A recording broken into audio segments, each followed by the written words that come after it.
Welcome to the Arlington Street Church podcast.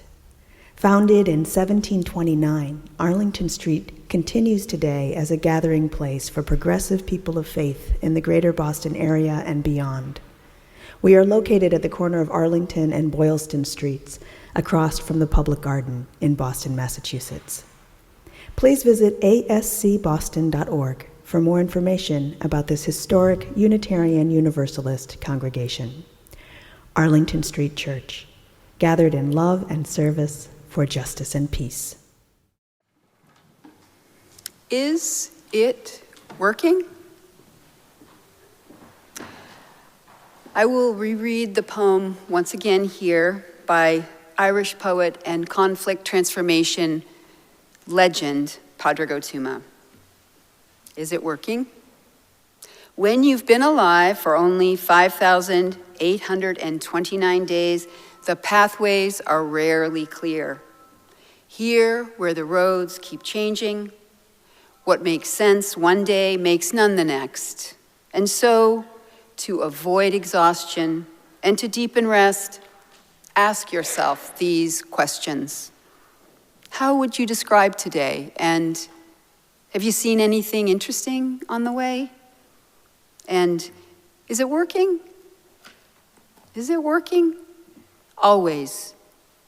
Is it working?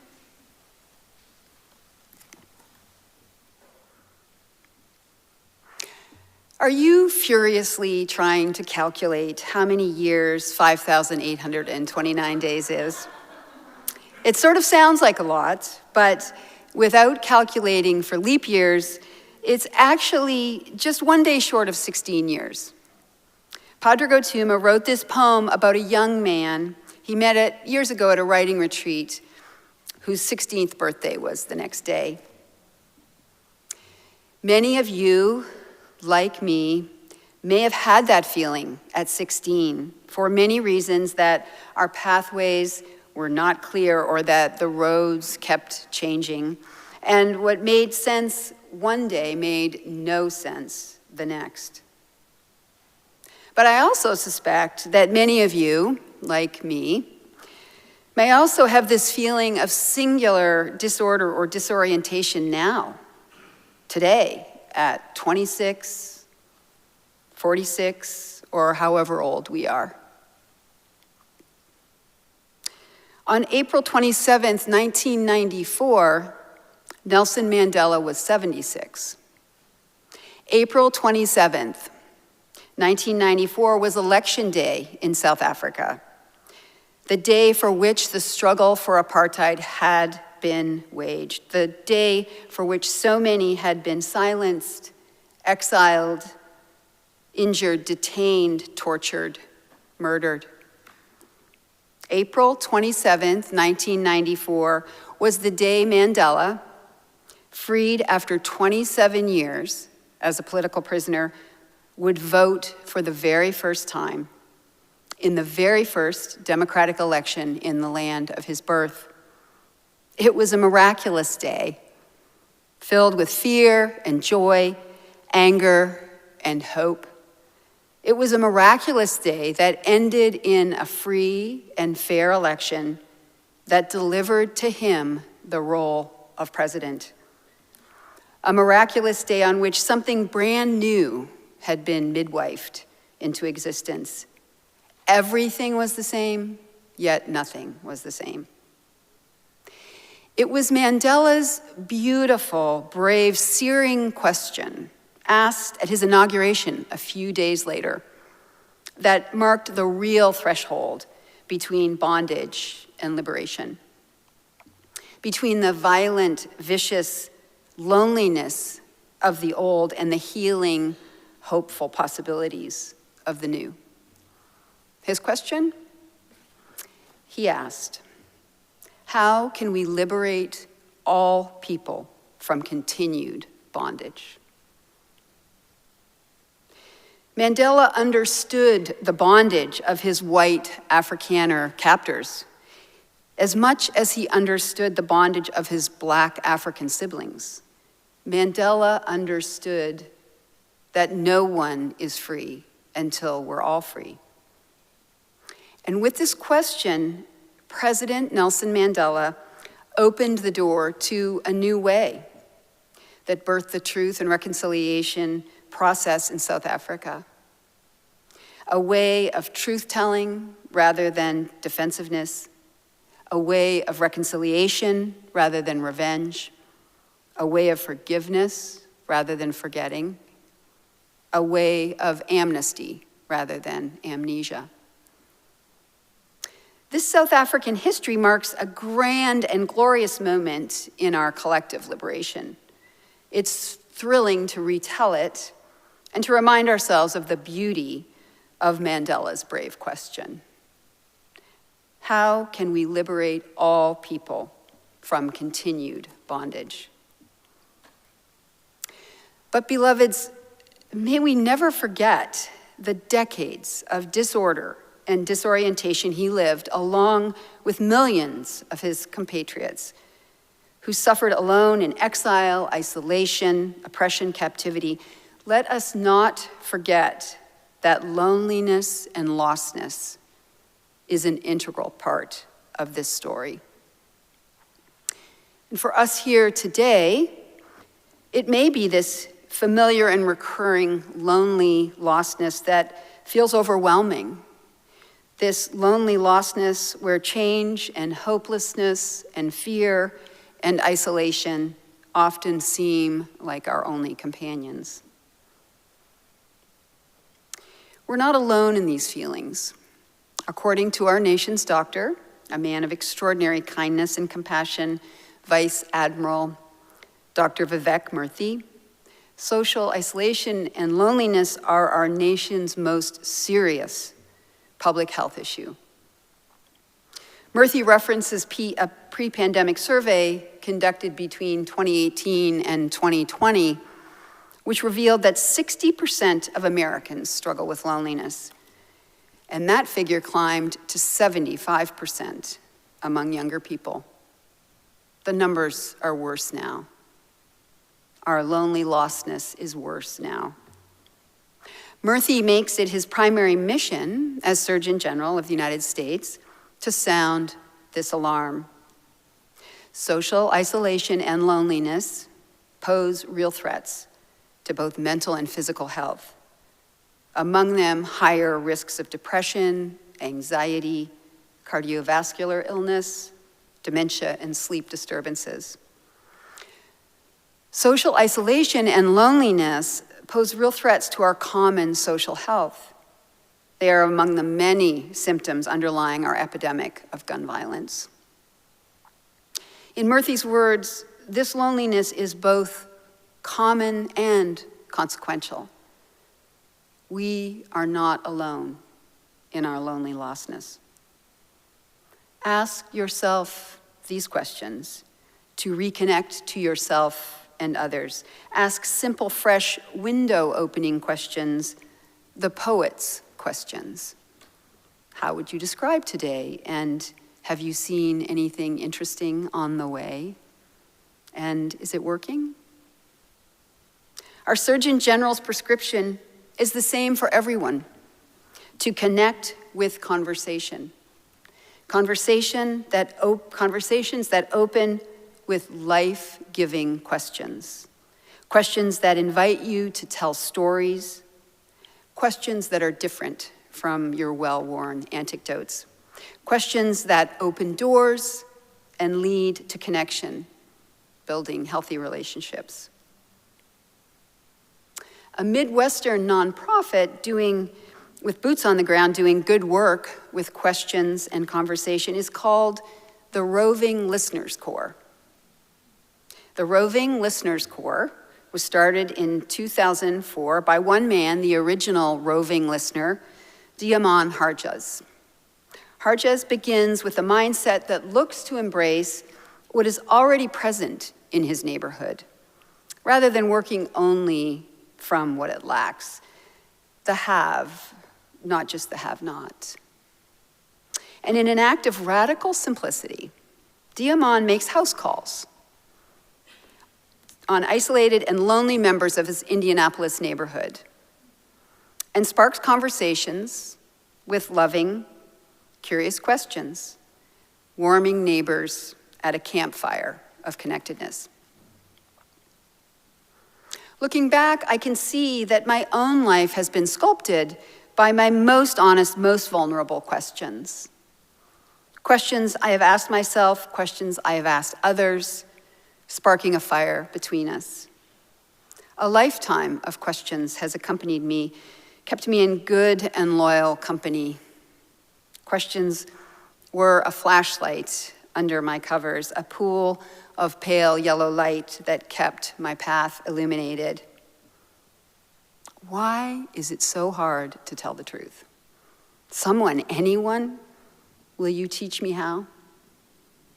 And so it was an unlikely moment as an undergraduate studying religion, muddling my way through a Christian canon class under the stern supervision of a very conservative Roman Catholic, that I was unexpectedly introduced to Unitarian Universalism. This pompous, tweedy professor, steeped in surety, pejoratively introduced the UU tradition as the tradition with all the questions, but none of the answers. And looking back, I can see that his inadvertent reveal was a welcome breath of fresh air.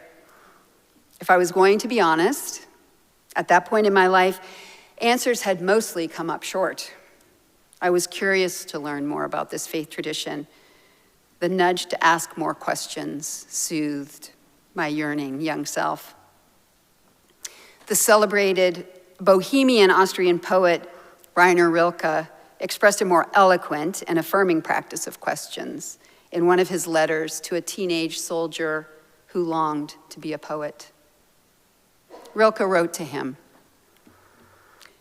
"I would like to beg you to have patience with everything unresolved in your heart, and to try to love the questions themselves, as if they were locked rooms or books written in a very foreign language. Don't search for the answers which could not be given now because you would not be able to live them. And the point is to live everything. Live the questions now." Do you know the 3H questions? Do you need to be heard? Do you need to be hugged? Do you need to be helped? Heard, hugged, helped. During my years in the fraught and privileged land of parenthood, tender, open questions for my children were most often the only thread of connection that could survive the anger, the pain, the loss, and the disillusionment that all children feel. Sweetheart, tell me, where does it hurt? Do you need to be heard, helped, hugged? During my years as a designer working with clients, I was steeped in a creative and collaborative tea of questions. What do you want to be when you grow up? What's your favorite color? And who will you serve? Make no mistake, beloveds, all questions are not created equal. A question can be a cudgel, and a question can be an invitation. I think we suspect that we all know the difference here, but artist and ritual designer Ezra Bookman provides this wonderful primer to help us discern healing questions from weaponized ones.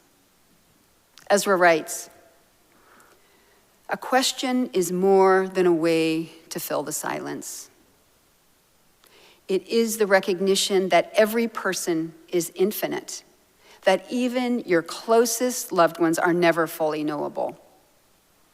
Questions are the clothes of curiosity and smoke signals for empathy. A good question is our humble response to the impossible mystery of another human being."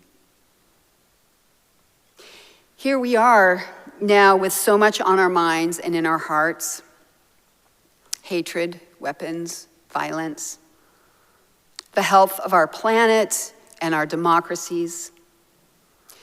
Let's fortify ourselves by remembering some catalytic moments in our own history where brave questions, and questions alone, became our connective tissue and changed the way we thought and felt about each other, spurring us to embody our better selves. I think of JFK reminding us with a question that spawned the Peace Corps: ask not what your country can do for you, ask what you can do for your country.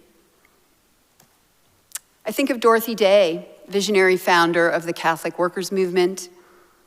As an 8-year-old in the aftermath of the San Francisco earthquake and fire, as she watched people come together to help one another, she asked, what if we were to live like this all the time? I think of Sojourner Truth, preaching at the Ohio Women's Rights Convention in 1851, in what is now recognized as one of the most famous abolitionist and women's rights speeches in American history, spotlighting the hypocrisy of only free white women asking for their rights. Sojourner Truth asks, ain't I a woman? Ain't I, girl, slave, worker, mother, freedom fighter, follower of Jesus? Ain't I worthy of the same love and respect as any other woman? What a beautiful legacy of questions we have. These questions are our questions. Could it be that questions are the answer to unlock our grief and let it flow? To dissolve the walls of the lonely lostness? To challenge our cruel, uneven cultural norms that need to wither and die? To loosen the grip on our anxious overwhelm? Could it be that questions are the answer to draw us deeper into a deeper sense of presence with and without the accompaniment of others? To live more honestly and vulnerably in our community and in companionship with every living thing? Simple, fresh, curious questions that throw open doors and windows. Tender questions that spark connection and nurture a culture of relatedness, avoiding exhaustion, deepening rest. Questions that point the way into our best selves and the way out to a more healed world. Our communal doctor, Vivek Murthy, reminds us we are all better off when we're all better off. And questions, conversation, and connection lead the way.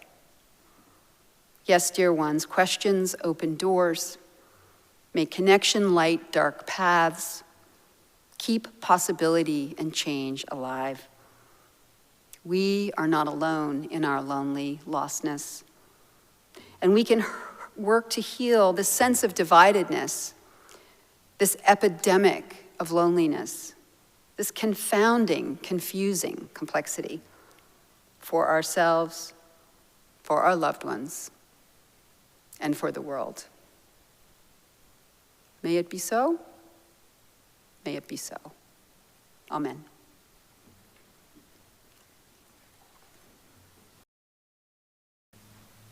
And now for our benediction, I invite you to put your hands over your heart in Namaste. I bow to the divine in you. Let us keep asking good, open, honest questions of ourselves and each other. How would you describe today? Have you seen anything interesting on the way? Is it working? Always. Is it working? Travel safe, dear ones. Travel safe with a pocket full of brave, sharp, tender, unexpected, effervescent, love-filled questions. Questions that will fling open doors and windows, bathing us all in the fresh air of healing relationships and the possibility of connectedness and loving accompaniment. Let us keep this faith and pass it on. The service begins when the service ends. Bless your hearts. I love you. Amen.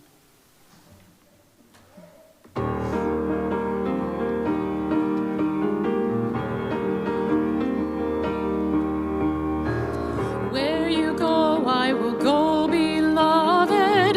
Where you go, I will go. Where you go, I will go, beloved. Where you go, I will go. For your people are my people. Your people are mine. Your people are my people.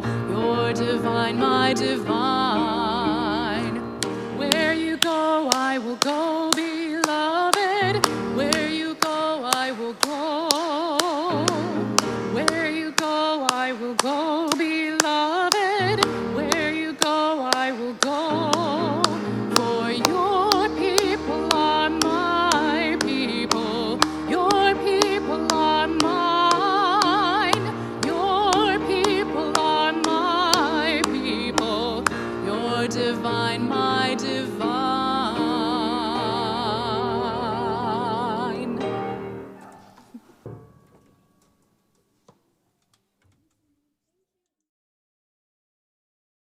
Please visit ascboston.org for more information about this historic Unitarian Universalist congregation. Arlington Street Church, gathered in love and service for justice and peace.